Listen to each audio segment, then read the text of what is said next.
juga terang-terangan mengatakan perdamaian hanya bisa datang kalau semua orang mengakui, menghormati dan menjamin keamanannya Israel. Atau Presiden Prabowo di Board of Peace yang diperkasai oleh Presiden Donald Trump luar biasa. Baru kali ini saya mendengar pernyataan seorang Presiden Indonesia di forum internasional dengan berapi-api. Bagaimana menjamin keamanan dunia hanya dengan menjamin Israel. Jangan diserang itu Israel dan jangan diganggu. Hanya itu. Saudara-saudara, kita dengarkan apa yang dikatakan oleh Presiden Prabowo. We must also respect and we must also guarantee the safety and security of Israel. Only then we can have real peace. Real peace. Thank you. Shalom. Pernyataan Presiden Prabowo ini tentu bikin panas Muslim Indonesia. Nanti beragam pernyataan tokoh-tokoh Muslim ataupun pernyataan dari YouTubers Muslim bahwa ini bencana bagi Indonesia, bencana bagi Islam dengan mendukung Israel. Felix Xiao bingung katanya dengan pernyataan Prabowo di pidato bersama Donald Trump. Inilah kelemahan berpikir Muslim karena mereka sudah mencampur dulu agamanya dengan emosi. Mencampur segala ajaran abad ke-7 itu untuk dibawa kepada fakta sejarah bahwa Israel sebagai penjajah. Padahal Israel itu masuk ke tanahnya sendiri, merdeka 1948, diserang oleh seluruh negara Arab, dan mereka bersekutu mau menghancurkan Israel, dan sampai sekarang Israel masih eksis. Bahkan menjadi ketakutan bagi bangsa Arab sendiri mengenai negara Israel ini sampai sekarang. Pernyataan Prabowo tadi tepat sekali. Kenapa? Karena hanya dengan menjamin keamanan Israel, maka dunia Arab akan damai. Dan sumber konflik itu akan hilang. Bagaimana negara-negara yang Muslim, kemudian negara-negara besar seperti Rusia, Cina, Amerika, Australia, itu menjamin bersama. Sumber konflik itu selalu karena Arab dan Israel. Dan itu dipakai terus untuk menyatakan keamanan mereka masing-masing. Mana tadi? Ini pernyataan yang luar biasa. Kalau boleh mengatakan Prabowo ini agak lain. Setelah semua presiden Indonesia mengutuk Israel. Dan akibatnya, karena Alkitab mengatakan barang siapa yang mengutuk kamu terkutuk. Tetapi barang siapa yang memberkati Israel, maka akan diberkati. Saya takut bahwa Indonesia akan diberkati luar biasa.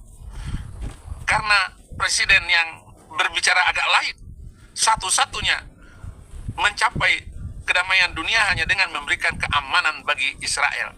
Nah, disinilah benarnya pernyataan Prabowo sesuai dengan kata Al-Quran. Al-Quran surat Al-Baqarah, surat sapi betina ayat 47, 58, 65, ayat 88 yang bunyinya, Ya Bani Israel, zkuru ni'mati allati an'amtu alaikum wa anni faddaltukum 'alal 'alamin. Bani Israel, ingatlah nikmat Tuhan akan engkau dan memberikan nikmat kepada kamu, dan sesungguhnya saya Allah memberikan keutamaan kepada Bani Israel. Nikmat yang mana lagi yang harus dijauhi oleh Israel? Tetapi orang-orang Arab salah mengerti, sehingga ayat ini mereka lakukan dengan menyerang.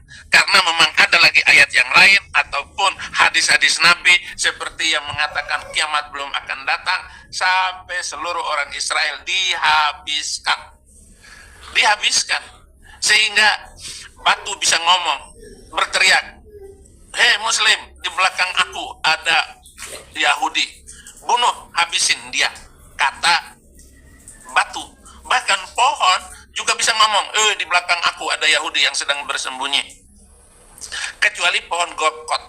Somad pernah mengungkapkan orang-orang Yahudi sedang menanam pohon Gorkot supaya melindungi orang Yahudi. Ucapan seperti ini, saudara-saudara, ucapan Nabi, hadis Nabi seperti ini masih terus dilestarikan oleh si Somad. Tentu saja Somad marah ataupun akan melawan pidato Prabowo ini, ataupun YouTubers Muslim akan bereaksi dan mengatakan Prabowo ini agak lain. Kemudian, dan ingatlah ketika kami berfirman kepada masuklah ke negeri ini, Baitul Maqdis, maka makanlah dengan nikmat berbagai makanan yang ada di sana sesukamu, dan masuklah pintu gerbangnya sambil membungkuk, dan katakanlah, bebaskanlah kami dari dosa-dosa kami, niscaya kami ampuni kesalahan-kesalahanmu, dan kami akan menambah karunia bagi orang-orang yang berbuat kebajikan. Al-Baqarah ayat 58. Jadi orang Yahudi sendiri disuruh di dalam Al-Quran untuk memasuki pintu gerbang Yerusalem. Tetapi kenapa Muslim lupa dengan ayat ini dan tidak mau membacanya ketika muncul konflik ataupun berita-berita baru dan viral? Sementara orang-orang Muslim yang ada di sekitar Israel ini, mereka tidak nyaman hati, iman, dan semua pikirannya itu sebelum mengganggu dan menghancurkan Israel berdasarkan hadis Nabi. Kenapa bolot dan botol sekali saudara-saudara Muslim ini? Apalagi Muslim Indonesia mau membawa bambu runcing ke sana. Lu dihujanin dengan BOM di sana. Nggak bisa. Si Hussein Gaza mau masuk Israel dengan membawa uang dan membawa bahan makanan, pakaian. Nggak bisa masuk. Lu hanya mencari donasi di Indonesia, mencari nama Hussein Gaza. Nggak bisa. Ini Israel, Anda melawan kekuatan yang dahsyat sekali. Dan Israel sudah punya hulu ledak nuklir hanya untuk menghancurkan Gaza. Perdana Menteri Israel, Mendiang Golda Meir, mengatakan 1 Yahudi mati, 1000 Arab harus mati. Bayangkan sampai sekarang ini sudah 70.000 orang Gaza dihabisin sama Israel. Karena tanggal 7 Oktober 2023 Hamas melakukan penyerangan. 100 lebih orang diberondong oleh manusia biadab ini yang mengatasnamakan agamanya dengan melihat ayat Al-Quran. Misalnya surah 9 ayat 29. Orang Yahudi dan orang Kristen harus dihabisin. Dengan menggunakan pernyataan Al-Quran itu, dia memberondong orang-orang Yahudi dalam masa damai. Jadi cari perkara. Dan dibalas, sudah 70.000 orang Gaza habis. Apalagi nanti akan ditambah Iran. Iran akan diobok-obok habis itu. Karena pemerintah Iran itu adalah pemerintah rezim. Rezim itu adalah orang-orang tertentu yang boleh berkuasa dengan kualifikasi dan aturan tersendiri yang dibuat oleh Ayatullah Khamenei. Siapa saja yang boleh menjadi gubernur, siapa saja yang boleh menjadi bupati, sampai kepala desa. Itulah rezim. Maka demo besar-besaran kemarin, seluruh Iran demo habis. Susah cari makan di mana-mana, sementara Muslim banyak yang masuk Kristen, meninggalkan Islam itu sendiri.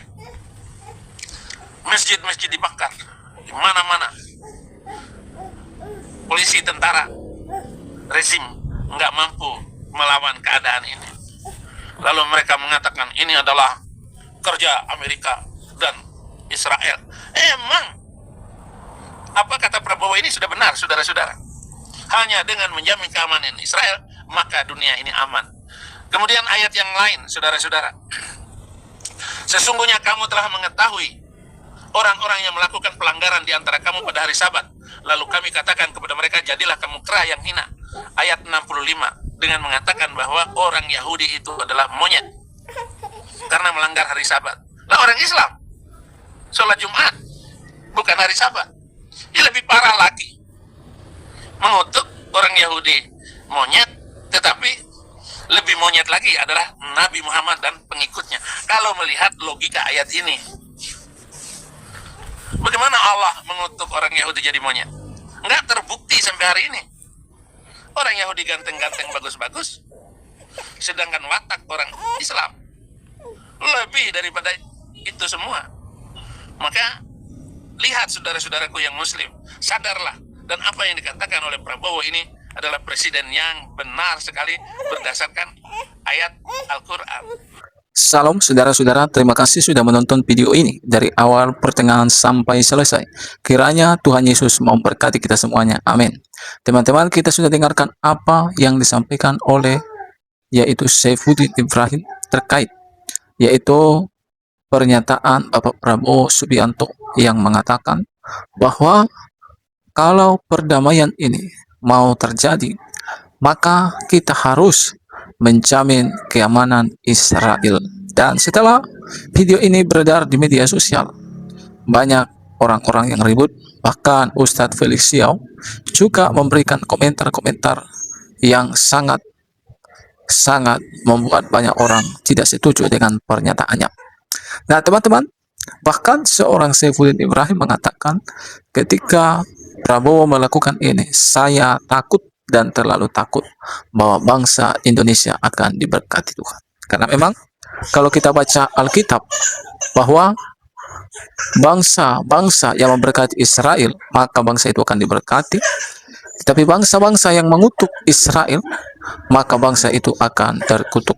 Dan memang ini bukan hanya kita lihat fakta di dalam Alkitab, tetapi juga kita melihat baru-baru ini bagaimana nasib HAMAS yang bukan hanya mengutuk Israel, tapi juga mencoba untuk memusnahkan Israel. Bagaimana nasib daripada rezim Iran yang mencoba berbagai cara untuk menghapus Israel dari peta dunia. Justru lihat apa yang terjadi di Iran. Iran sedang tidak baik-baik saja, teman-teman ya. Nah, kiranya poin penting ini boleh menjadi pembelajaran bagi kita semua. Karena begini, firman Tuhan katakan, berbahagialah mereka yang membawa damai di bumi, sebab mereka akan disebut anak-anak Allah. Jadi, firman Tuhan sudah tuliskan, kalau kita mau membawa damai, maka kita akan mengalami kebahagiaan. Dan kalau kita membawa kabar damai, dan kalau kita mau perdamaian, maka kita harus melakukan sesuatu yang disebut dengan perdamaian. Artinya, cara kita harus cara damai, cara baik, ya teman-teman. Sehingga apa? Apa yang kita impikan itu terjadi. Bukan seperti yang kita lihat selama ini dikeluarkan di media sosial. Kita cinta perdamaian, kita menginginkan perdamaian, tapi justru mereka mengutuk Israel. Mereka membela Palestina. Bahkan mereka katakan, HAMAS, kami dukung engkau, lanjutkan perjuanganmu, katanya. Tapi ketika Israel menyerang balik apa yang dilakukan oleh HAMAS, maka mereka mengecam perbuatan Israel. Ini bukanlah disebut dengan keadilan, dan ini bukanlah disebut dengan perdamaian. Perdamaian kita harus ada di tengah-tengah. Kita ciptakan sesuatu sehingga konflik ini segera berakhir. Nah, teman-teman, sekian dari saya. Saya berharap video yang saya bagikan ini boleh memberkati kita, boleh memberikan kepada kita pembelajaran-pembelajaran penting. Sekali lagi saya sampaikan kepada kita, video ini bukan dan tidak pernah bermaksud memprovokasi, tapi video ini adalah maksud untuk mengedukasi. Nah, saudara-saudara, sampai jumpa di video selanjutnya. Tuhan Yesus memberkati.